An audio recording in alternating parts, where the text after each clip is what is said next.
Hi girls, Kottumala IEMHSൻ്റെ 30ാം വാർഷികത്തോടനുബന്ധിച്ച് നടക്കുന്ന വിളംബര റാലിയിൽ നിന്നുള്ള നേരിട്ടുള്ള ദൃശ്യങ്ങളാണ് നിങ്ങൾ കണ്ടുകൊണ്ടിരിക്കുന്നത്.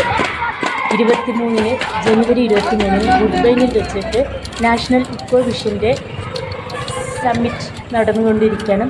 കോട്ടുമല സ്കൂളിലെ വിദ്യാർത്ഥിനികൾ നേരിട്ട് പങ്കെടുക്കുന്ന പ്രോഗ്രാമുകളും മറ്റ് വിശിഷ്ട വ്യക്തികളും പങ്കെടുക്കുന്ന ഒരു പ്രധാനപ്പെട്ട പ്രോഗ്രാമാണിത്.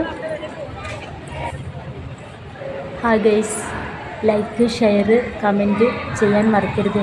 സബ്സ്ക്രൈബ് ചെയ്തിട്ടില്ലാത്തവർ സബ്സ്ക്രൈബ് ചെയ്യണം. അപ്പോൾ നാളെ എല്ലാവർക്കും മലപ്പുറം വുഡ്ബൈനിൽ വെച്ച് കാണാം.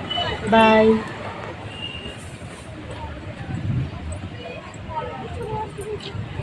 Thank you.